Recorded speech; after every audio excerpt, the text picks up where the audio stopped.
ಓಂ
ನಮಃ ಶಿವಾಯ.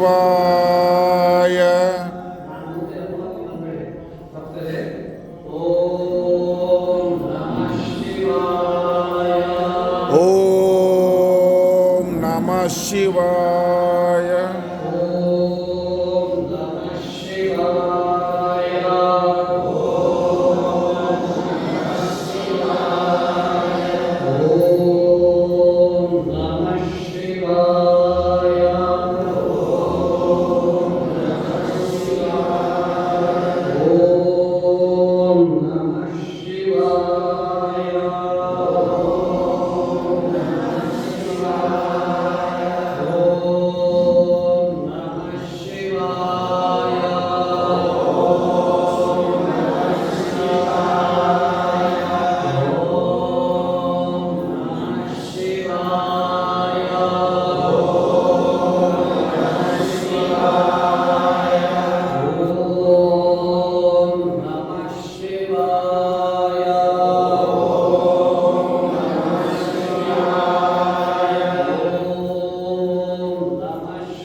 ಶಿವಾಯ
ನಾವು ಪವನ ಮುಕ್ತಾಸನ ಭಾಗ 2ರಲ್ಲಿ ಅರ್ಧಹಾಸನ, ಭುಜಂಗಾಸನ, ಮರ್ಕಟಾಸನ, ವಿಪರೀತ ಕರಣಿ ಇವೆಲ್ಲ ಆಸನಗಳನ್ನು ಮಾಡೋದ್ರಿಂದ ನಿಮ್ಗೆ ಗೊತ್ತಾಗಲಾರ್ದಂಗೆ ನಾನು ಯಾಕೆ ಮಾಡಿಸಿದ್ರೆ, ಮರ್ಕಟಾಸನ ಮಾಡೋದ್ರಿಂದ ಹೊಟ್ಟೆಯಲ್ಲಿ ಹರಳಿರಲಿ, ಕಿಡ್ನಿಯಲ್ಲಿ ಸ್ಟೋನ್ ಇರಲಿ, ಹಲವಾರು ಹೊಟ್ಟೆಗೆ ಸಂಬಂಧಪಟ್ಟ ರೋಗಗಳನ್ನು ನಿವಾರಣೆ ಮಾಡುತ್ತದೆ ಮತ್ತು ಕಾಲಿನ ಭಾವದಲ್ಲಿ ಸ್ಥೂಲತೆಯಲ್ಲಿ ಕಡಿಮೆ ಮಾಡುತ್ತದೆ.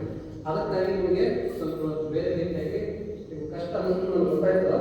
ನಾವು ಈ ಆಸನಗಳನ್ನು ನೀವು ಮಾಡೋದ್ರಿಂದ ಇದೆಲ್ಲ ಲಾಭಗಳಾಗ್ತದೆ. ಮನಸ್ಸಿನಲ್ಲಿ ಮಂತ್ರವನ್ನು ಸ್ಮರಣೆ ಮಾಡಿಕೊಳ್ಳಿ.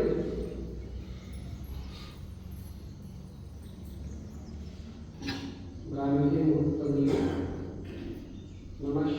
ಓಂ ನಮಃ ಶಿವಾಯ ಮಂತ್ರದೊಂದಿಗೆ ಯೋಗ, ಧ್ಯಾನ, ಪ್ರಾಣಾಯಾಮಗಳನ್ನು ಮಾಡುವುದರಿಂದ ನಮ್ಮ ಆಂತರಿಕ ಶರೀರ ವಿಮಲವಾಗುತ್ತದೆ. ನಮ್ಮಲ್ಲಿ ಉತ್ತಮ ಆಧ್ಯಾತ್ಮಿಕ ವಿಚಾರಗಳು ಉತ್ಪನ್ನವಾಗುತ್ತವೆ. ದೈವಿ ಶಕ್ತಿ ಪ್ರಾಪ್ತಿಯಾಗುತ್ತದೆ. ಆ ಭಗವಂತನ ಅನುಗ್ರಹ ನಮಗೆ ದೊರಕುತ್ತದೆ. ಸರ್ವ ದೋಷಗಳು, ತಾಪ, ದುಃಖಗಳು ಎಲ್ಲವೂ ಕ್ಷಯಗೊಳ್ಳುತ್ತವೆ. ಮಂತ್ರದಲ್ಲಿ ಮಹಾನ್ ಶಕ್ತಿ ಇದೆ.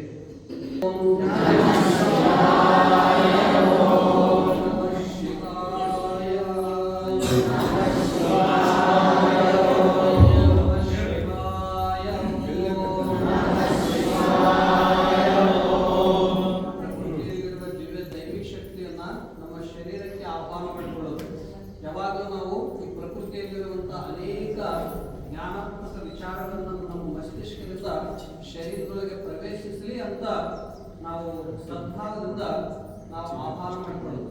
ಹೇಗೆ? ನಮಃ ಶಿವಾಯ ಓಂ ನಮಃ ಶಿವಾಯ ಓಂ. ಲಯಮಂತ್ರ ಸರ್ವಗಳನ್ನು ದೋಷಗಳನ್ನು ಪಾಪಗಳನ್ನು ಲಯಗೊಳಿಸುವಂಥದ್ದು, ಭಗವಂತನ ಅನುಗ್ರಹ ಬರುವಂಥದ್ದು. ನಮಃ ಶಿವಾಯ ಓಂ ನಮಃ ಶಿವಾಯ ಓಂ ನಮಃ ಶಿವಾಯ ಓಂ ನಮಃ ಶಿವಾಯ ಓಂ ಶಿವಾಯ ಓಂ ನಮಃ ಶಿವಾಯ ಓಂ ಶಿವಾಯ ಓಂ ನಮಃ ಶಿವಾಯ ಓಂ ಶಿವಾಯ ಓಂ ನಮಃ ಶಿವಾಯ ಓಂ ಶಿವಾಯ ಓಂ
ಶಿವಾಯ ನಮಃ ಓಂ ಶಿವಾಯ ನಮಃ ಓಂ ಶಿವಾಯ ನಮಃ ಓಂ ಶಿವಾಯ ನಮಃ ಓಂ ಶಿವಾಯ ನಮಃ ಓಂ ಶಿವಾಯ ನಮಃ ಓಂ ಶಿವಾಯ ನಮಃ ಓಂ ಶಿವಾಯ ನಮಃ ಓಂ ಶಿವಾಯ ನಮಃ ಓಂ ಶಿವಾಯ ನಮಃ ಓಂ ಶಿವಾಯ ನಮಃ ಓಂ ಶಿವಾಯ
शंभो शंकर महादेव शंभो शिव शंभो शिव शंभो शंकर महादेव शिव शंभो शिव शंभो शिव शंभो शंकर महादेव शंभो शिव शंभो शिव शंभो शंकर महादेव शिव शंभो शिव शंभो शिव शंभो शंकर महादेव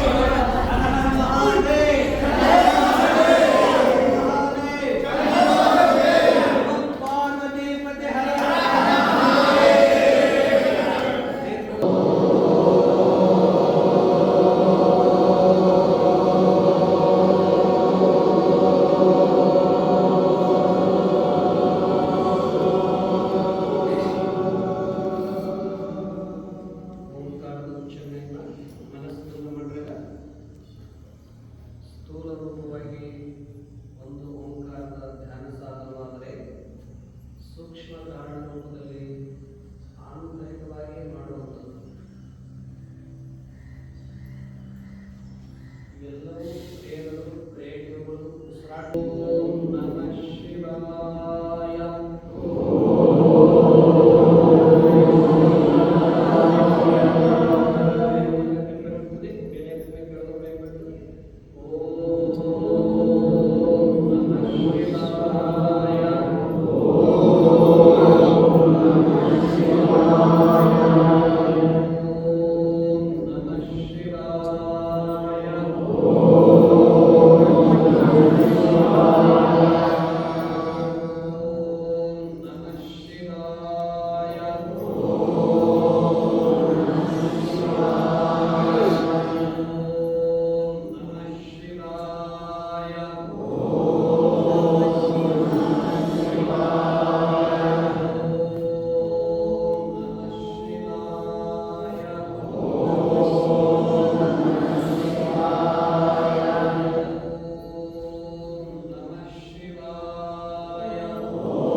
ಬಲಗೈಯನ್ನು ನಿಧಾನವಾಗಿ ಏಕದಮ್ ತಲೆಗೆ ಸ್ಪರ್ಶ ಆಗಲಾರ್ದು ನೀವು ಮಾಡಬೇಕು.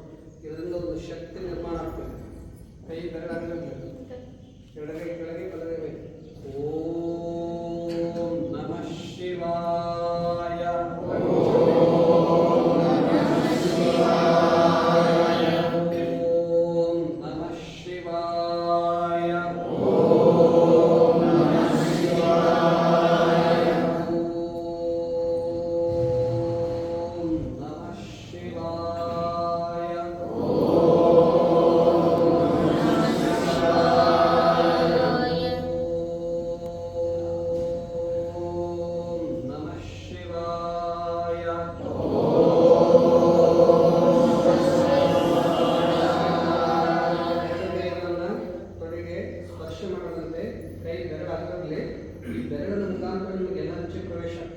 ತುಂಡಲ ಕಣ್ಣುಗಳ ಮುಚ್ಚಲ್ಲಿ ಗಣಪತಿ ನೇರವಾಗಿರಲಿ. ಓಂ ನಮಃ ಶಿವಾಯ.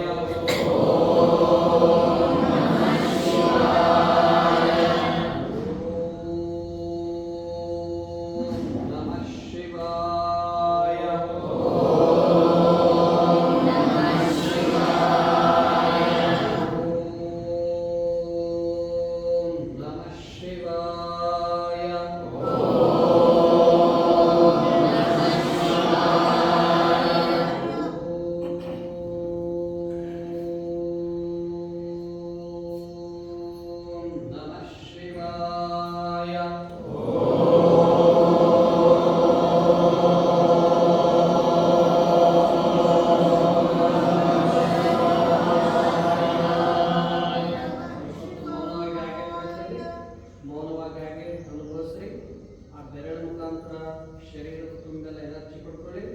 ಕಣ್ಣುಗಳನ್ನು ಮುಚ್ಚಲಿ. ಪ್ರಕೃತಿಯ ದ್ವಾರ ನಮ್ಮ ಶರೀರಕ್ಕೆ ಅನಂತ ದಿವ್ಯ ಶಕ್ತಿ ಸಾಮರ್ಥ್ಯಗಳನ್ನು ನೀಡುತ್ತದೆ.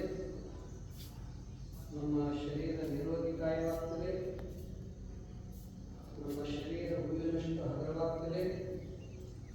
ಆ ಬೆರಳುಗಳ ವೈಬ್ರೇಷನ್ ಅನ್ನ ಅನುಭವಿಸ್ತಾ ಇರಿ.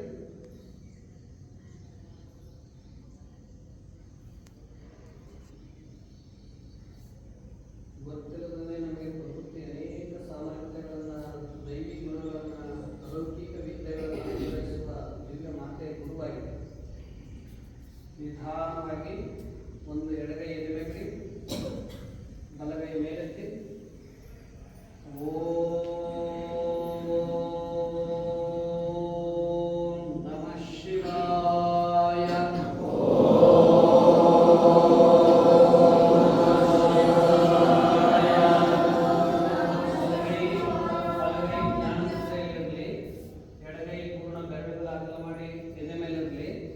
ನಿಮ್ಮ ನರನಾಡಿಗಳ ಹೇಗೆ ವೈಬ್ರೇಷನ್ ಆಗ್ತವೆ ನಿಮಗೂ ಅನುಭವ ಬರ್ತದೆ. ಕಣ್ಣುಗಳಲ್ಲಿ ಹೃದಯ ಹೆಂಗೆ ಬೆಳೀತದೆ, ಹೃದಯದ ಕ್ರಿಯೇಟಿವ್ ಹೆಂಗೆ ಹೆಚ್ಚಾಗ್ತದೆ, ನಿಮ್ಮ ಹೃದಯದಲ್ಲಿರುವಂಥ ಏನಾದರೂ ತೊಂದರೆಗಳಿದ್ರೂ ಕೂಡ ನಿವಾರಿಸಿ ಹೃದಯವನ್ನು ಸಬಲಗೊಳಿಸ್ತದೆ. ನರನಾಡಿಗಳೆಲ್ಲ ಕಂಪಿಸ್ತಾವೆ. ನಿಮ್ಮ ಅನುಭವಕ್ಕೆ ನಿಮಗೆ ಸ್ವಯಂವಾಗಿ ಬರ್ತದೆ. ಕಣ್ಣುಗಳು ಮುಚ್ಚಲಿ. ಓಂ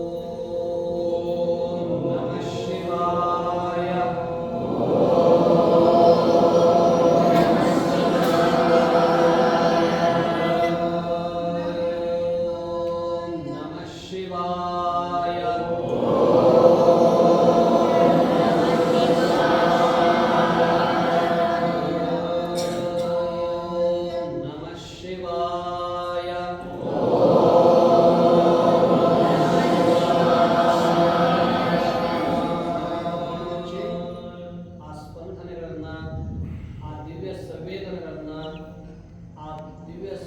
ಕಂಪನಗಳನ್ನು ಅನುಭವಿಸ್ತಾ ಇದ್ರಿ. ನಿಧಾನವಾಗಿ ಎರಡು ಕೈಗಳನ್ನು ಎದೆ ಮೇಲೆ ಇಟ್ಕೊಳ್ಳಿ. ದೀರ್ಘ ಉಸಿರಾಟ ಮಾಡ್ತಾ ಈಗ ಇಲ್ಲಿ ಎರಡು ಕೈಗಳನ್ನ ಎದೆ ಮೇಲೆ ಇಟ್ಟ ತಕ್ಷಣ ಉಸಿರಾಟ ತನ್ನಿಂದ ತಾನೇ ನಿಧಾನಗತಿ ಆಗ್ತದೆ, ಜೋರಾಗೋದಿಲ್ಲ. ನೀವು ಮಲಗುವಾಗ ಅಕಸ್ಮಾತ್ ಎದೆ ಮೇಲೆ ಕೈ ಇಟ್ಕೊಂಡು ಉಸಿರಾಟ ತನ್ನಿಂದ ತಾನೇ ನಿಧಾನ ಆಗಿಬಿಡ್ತದೆ. ನಿಧಾನ ಆಗಿ ಶರೀರಕ್ಕೆ ಒಂಥ ನಿದ್ರೆನೂ ಬರ್ತದೆ, ಭಾರನೂ ಅನ್ನಿಸ್ತದೆ ಭಾಳ. ನೀವೀಗ ಅನುಭವಕ್ಕೆ ಬರ್ತದೆ ನೋಡಿ. ಸಣ್ಣ ಸಣ್ಣ ಕಾರ್ಯ ಕ್ರಿಯೇಟಿವ್ಗಳು ನಮ್ಗೆ ಗೊತ್ತಿಲ್ಲದೇ ನಮ್ಮ ಜೀವನವನ್ನು ಬದಲಾವಣೆಗೊಳಿಸ್ತೇವೆ. ಗೊತ್ತಿಲ್ಲದಂತಲೇ ನಮ್ಮ ಮನಸ್ಸನ್ನು, ಶರೀರವನ್ನು ಪರಿವರ್ತನೆಗೊಳಿಸ್ತೇವೆ. ಓಂ ನಮಃ ಶಿವಾಯ.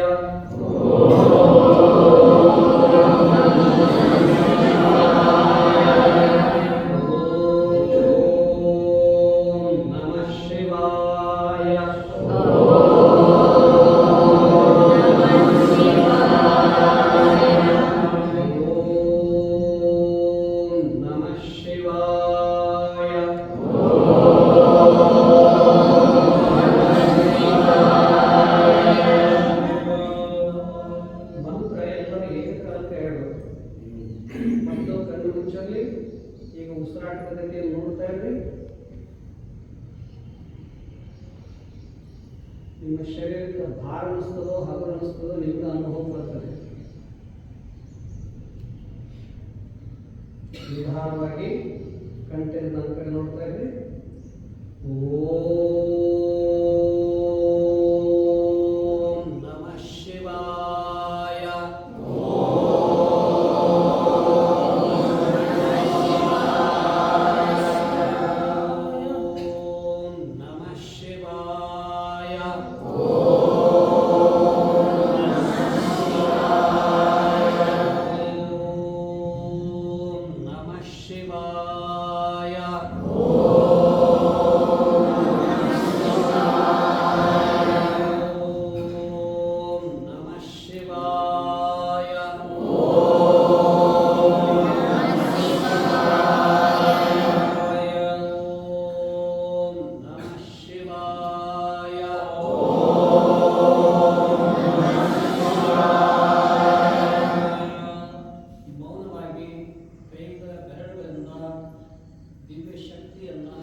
ಇಚ್ಛಾಶಕ್ತಿಯನ್ನು ನಮ್ಮ ಶರೀರಕ್ಕೆ ಆಹ್ವಾನ ಮಾಡಿಕೊಳ್ಳಿ.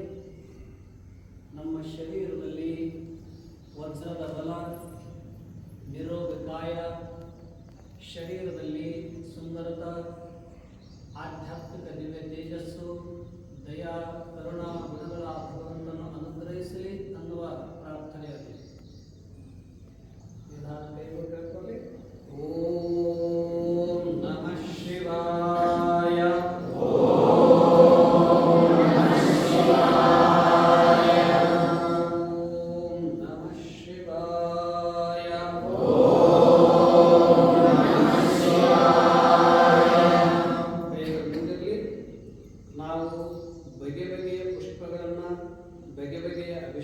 ಅಲಂಕಾರದ ಅಭಿಷೇಕಗಳನ್ನು ಆ ಭಗವಂತನಿಗೆ ನಾವು ಅರ್ಪಿಸ್ತಾ ಇರ್ತೀವಿ.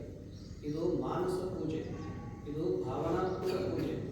ಕೇವಲ ಒಂದು ವೃಕ್ಷದಲ್ಲಿರುವಂಥ ಹಣ್ಣು ಹೂಗಳನ್ನು ಒಂದೊಂದು ನಾವು ಭಗವಂತನಿಗೆ ಅರ್ಪಿಸಬದ್ದು ಲಕ್ಷ ಲಕ್ಷ ವೃಕ್ಷಗಳಿಂದ ಹರಡಿರುವ ಅನೇಕ ಬಗೆ ಬಗೆಯ ಪುಷ್ಪಗಳನ್ನು ಮನೋರೂಪದಿಂದ ಅರ್ಪಿಸೋದು ಆ ಶಿವನಿಗೆ, ಆ ಭಗವಂತನಿಗೆ. ಓಂ ನಮಃ ಶಿವಾಯ.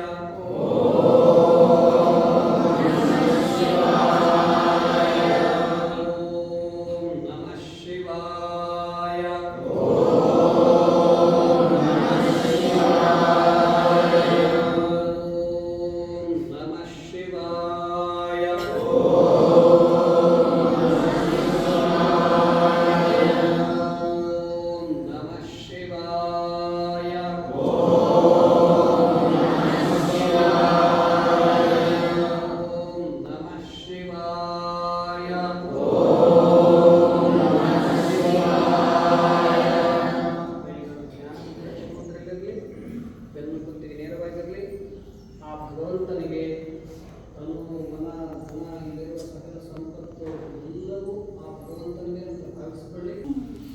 ಹಾಗಾಗಿ ಮೇಲೆಂದು ಕೊಡಿ, ಇನ್ನೊಂದು 5 ಕೊಡಿ. ಹಿಂದೆ ಯಾರು ಕಾಣಬಹುದು, ಹಿಂದೆ ಯಾರು ಕಾಣಬಹುದು.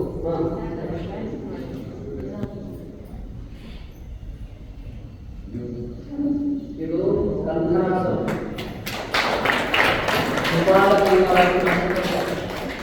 ಮಕ್ಕಳದ್ದಾಗಿ ಅಭ್ಯಾಸ ಮಾಡಿದ್ರೆ ಅವ್ರ ಮನಸ್ಸು ಶಾಂತ ಇರ್ತದ, ಕೆಟ್ಟ ವಿಚಾರ ಬರಲ್ಲ, ಕೆಟ್ಟ ಅಭ್ಯಾಸ ಬೆಳೆಯಲ್ಲ, ಅವ್ರದ್ದು ಜೀವನ ಬಹಳ ಸುಂದರ ಇರ್ತದೆ. ಅದಕ್ಕೆ ಮಕ್ಕಳನ್ನು ಯೋಗದಲ್ಲಿ ತೋರಿಸ್ಬೇಕು. 8 ವರ್ಷದ ಮೇಲೆ ಮಕ್ಕಳು ನಮ್ಗೆ ಈಗ ಮಾಡೋದು ನೋಡ್ರಿ, ನಿಮ್ಗೆ ಶಕ್ತಿ ಸಾಥ್ ಕೊಡೋದು ಭಾಳ ಕುಂದ್ರ ಸ್ವಾಮೀಜಿ ನಮ್ಗೆ ಮಾಡ್ತಾರೆ, ಸ್ವಾಮೀಜಿ ನಮ್ಗೆ ತಲೆ ಅದು ಸಹಜ.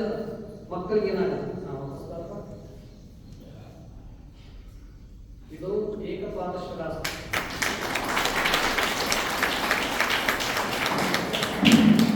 ಎದ್ದಲಾಗಿ ಉತ್ಥಾನ ಏಕಪಾದಶರಾಸ.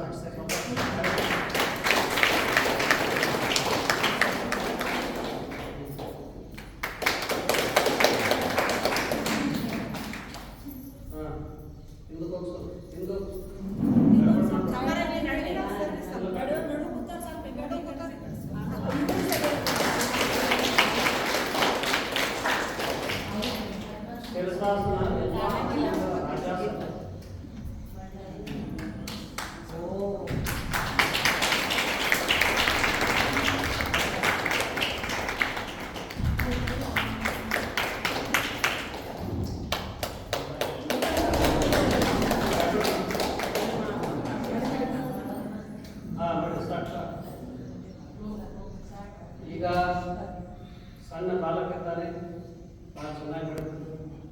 ಅವರು ಕೆಲವೊಂದು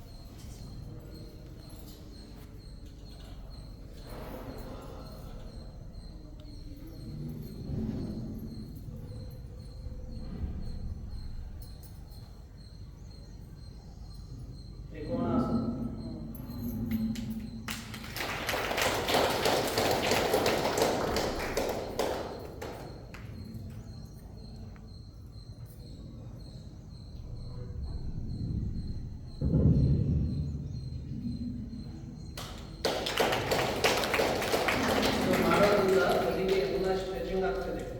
ಮತ್ತು ಕಾಲುಗಳು ಮಜಬೂತಾಗ್ತವೆ, ಶರೀರವೇ ನರನಾಡಿಗಳಲ್ಲಿ ಗಟ್ಟಿತನ ಬರುತ್ತದೆ.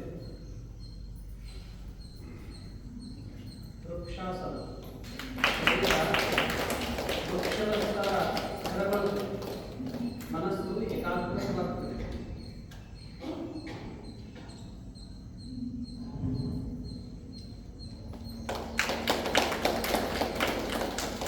ನಿತ್ಯ ಯೋಗ ಮಾಡುವುದರಿಂದ ನರನಾಡಿಗಳು ಸಶಕ್ತಗೊಳ್ಳುತ್ತವೆ.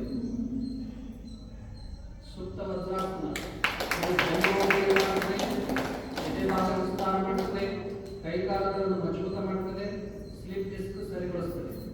ಅದಕ್ಕೆ ಅವರು ದಿನ ಮಾಡ್ತಾ ಇರೋದಕ್ಕಾಗಿ ವಯಸ್ಸಿನಲ್ಲಿ ಕೂಡ ವಜ್ರಾಸನವನ್ನು ಮಾಡ್ತಾರೆ.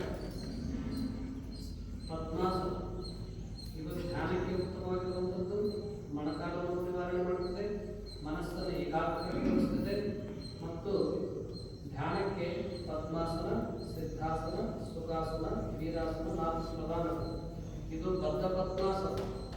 ಬದ್ಧ ಪದ್ಮಾಸನ ಯಾರಿಗೆ ಹೊಟ್ಟೆ ಭಾಗದಿಂದ ಅವರಿಗೆ ಮಾತ್ರ ಬರ್ತದೆ, ಇಲ್ಲಾಂದ್ರೆ ಹೊಟ್ಟೆ ತಗ್ಗಿಸ್ತದೆ. ಯಾರಿಗೆ ಶರೀರ ಸಂತುಲನ ಇರ್ತದೆ ಅವರಿಗೆ ಮಾತ್ರ ಬರ್ತದೆ. ಈ ವಯಸ್ಸಿನಲ್ಲಿ ಅವರು ಬದ್ಧ ಪದ್ಮಾಸನ. ಲೋಲುಂಗಾಸನ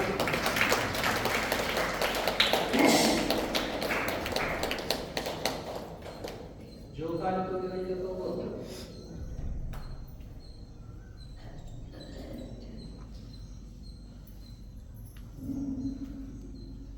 ಶವಾಸನ,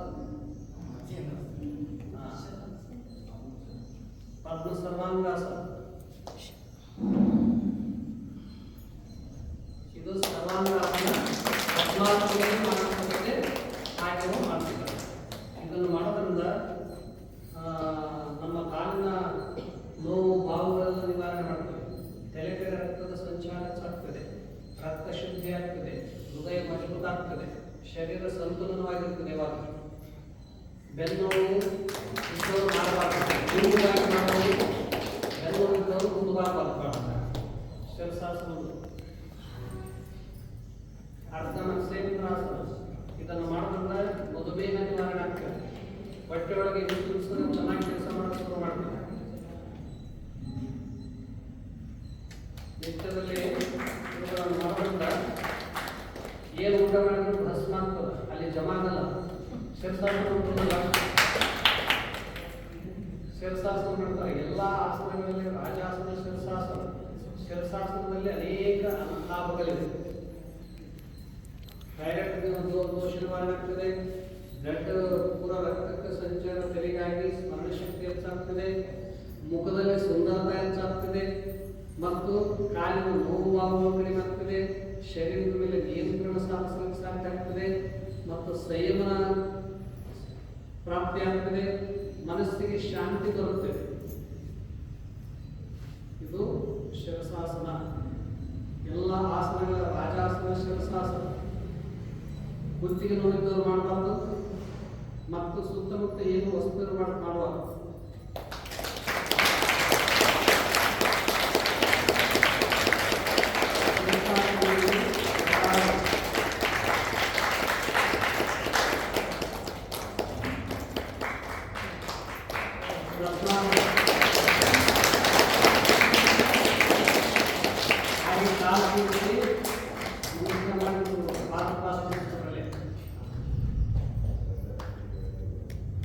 ಮಾಡಿದ ತಕ್ಷಣ ಹೇಳ್ಬಾರ್ದು, ಸ್ವಲ್ಪ ರೀತಿಯಾಗಿತ್ತು ಬರಬೇಕು. ಒಮ್ಮೆ ಬ್ಲಡ್ ಸರ್ಕ್ಯುಲೇಷನ್ ಜಾಸ್ತಿ ಆಗ್ತಾ ಇರೋದ್ರಿಂದ ಕಣ್ಣಿಗೆ, ಕಿವಿಗೆ ಎಲ್ಲ ಜ್ಞಾನೇಂದ್ರಿಯಗಳಿಗೆ ಪ್ರೆಷರ್ ಆಗಿರ್ತದೆ.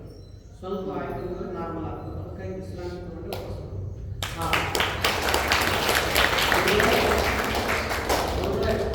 ನಿಮ್ಮ ಹೆಸರು, ವಯಸ್ಸು ಹೇಳಿ. ದೇಶಕ್ಕೆ ಅಂತ ನಾವು ಶಿವಗಂಗದಲ್ಲಿ 3 ವರ್ಷ ಅಭ್ಯಾಸ ಮಾಡಿದ್ವಿ. 1975-78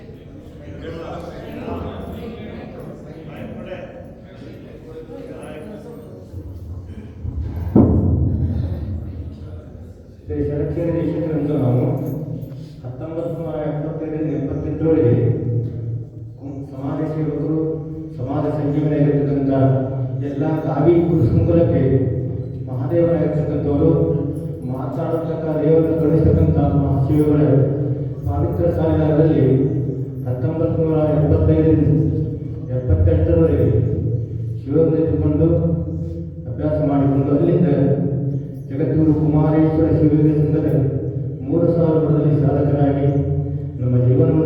ನಡೆಸ್ತಾ ಬಂದು ಸಮಾಜ ಸೇವೆಯಲ್ಲಿ ನಮ್ಮ ಭಕ್ತರನ್ನು ನಿಷ್ಠೆಯಿಂದ ಖಾತ್ರಿ ಮಾಡಿಕೊಳ್ಳುತ್ತಾ ಅವರಿಗೆ ಜನಬೋಧನೆ ಮಾಡುತ್ತಾ ಇಲ್ಲಿವರೆಗೆ ನಾವು ಬಂದಿದ್ದೀವಿ. ಈ ಸುತ್ತಿನ ಮಾಡಿದ ಮಹಾಸನ್ನಿಧಿಯವರು ಕೂಡ ನಾನು ಯಾತ್ರಾ ಮಹೋತ್ಸವ ಭಾಗಿಯಾಗಿ ಸಾಕಷ್ಟು ಮಹೋತ್ಸವ, ಆದರೆ ನಾನು ಈ ಜೀವನದಲ್ಲಿ ಪಾಲ್ಗೊಂಡಿರಲಿಲ್ಲ. ಇದು ಒಂದು ನನ್ನ ಭಾಗ್ಯ ತಿಳ್ಕೊಂಡು ಇಷ್ಟ ನಮಗೆ ಬಂದು ನಾನು ಪಾಲ್ಗೊಂಡಿದ್ದು ಭಾಳ ಸಂತೋಷ ಆಗಿದೆ. ಪರಮ ಪೂಜ್ಯರನ್ನು ಆನಗಲ್ಲ ಕುಮಾರ ಶಿವಗಳನ್ನು ಬಸವಾದ ಶಿವಗಳನ್ನು ಹೇಗೆ ಸ್ಮರಣೆ ಮಾಡಿದ್ದೇವೆ ಹಾಗೆ ಮಹಾತ್ಮರ ಸ್ಮರಣೆ ಮಾಡೋದು ಮೊದಲು ಮಾತು ತಿಳ್ಕೊಂಡು ನಾನು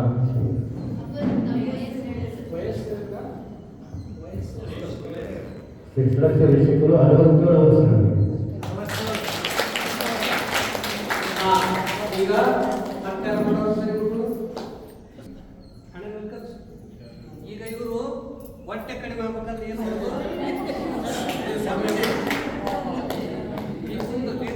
ಮಾಡು. ಅವ್ರಿಗೆ ಏನಾಗ್ತದೆ, ಮಾಂಸಪೇಶಿಗಳಿಗೆ ಪ್ರೆಷರ್ ಬರ್ತದೆ, ಅಲ್ಲಿ ಉಸಿರಾಟದ ಇದು ಅನಿಸ್ತದೆ, ತನ್ನ ತಾನೇ ಇದಾಗ್ತದೆ. ಈ ಆಸನದ ಕೋಶದಲ್ಲಿ ಹಾನಿನಿಸಲು ಏನಾಗಲ್ಲ. ಇಷ್ಟು ಈಗ ಇಲ್ಲಿ ಇವರು ಇದಾರ, ಇವ್ರ ಮೇಲೆ ಅನಂತ ಆಸನಗಳನ್ನು ನಾವು ಮಾಡಕ್ ಬರ್ತದೆ. ಅವರಿಗೆ ನಾವು ಭಾಳ ಕೆಲಸಲ್ಲ, ಇನ್ನೇ ಅಷ್ಟೇ ಗೌರವ ನೋಡಿ.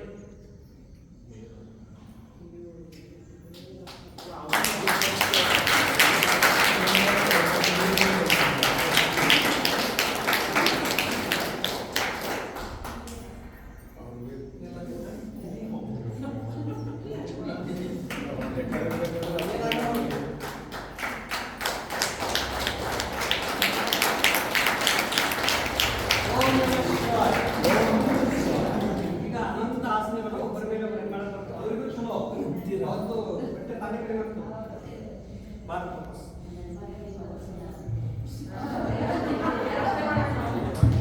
ಮೆಜರ್ಮೆಂಟ್ ಮೇಲೆ ಮಾಡೋದು.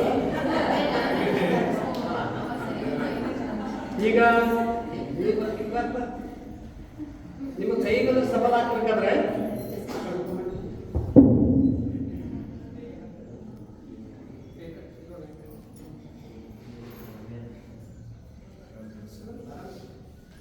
ಸ್ಟ್ರೈಟ್ ಕೈ ಬಿಗಿಡಿಯಪ್ಪ ಹುಡುಗ ಕೆಲಸ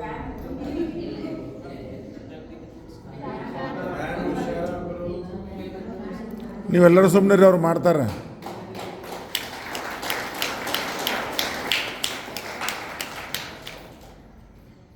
ಹೀಗೆ ಅನೇಕ ಆಸನಗಳನ್ನು ಮಾಡಕ್ ಬರ್ತದೆ. ಗೊತ್ತಾಯ್ತಾ? ಈಗ ಲಾಸ್ಟ್ ಒಂದು ಮಾಡಿಸ್ಬಿಡ್ರಿ ಸಾಕು, ಮುಗೀತು. ಇಲ್ಲ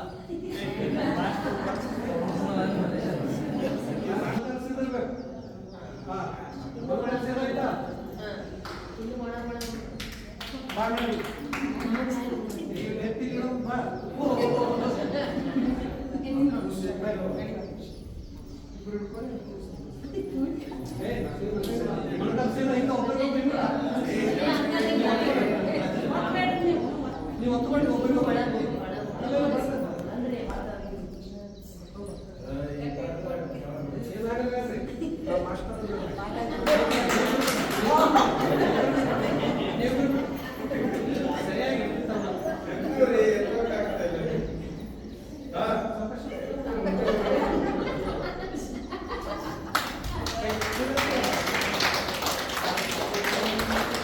ನೀ ಸರಿ ಅಮ್ಮ.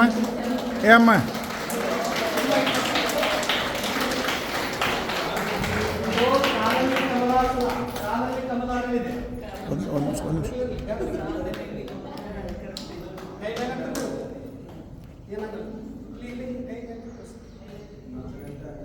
ಗೊತ್ತಾಯ್ತಾ?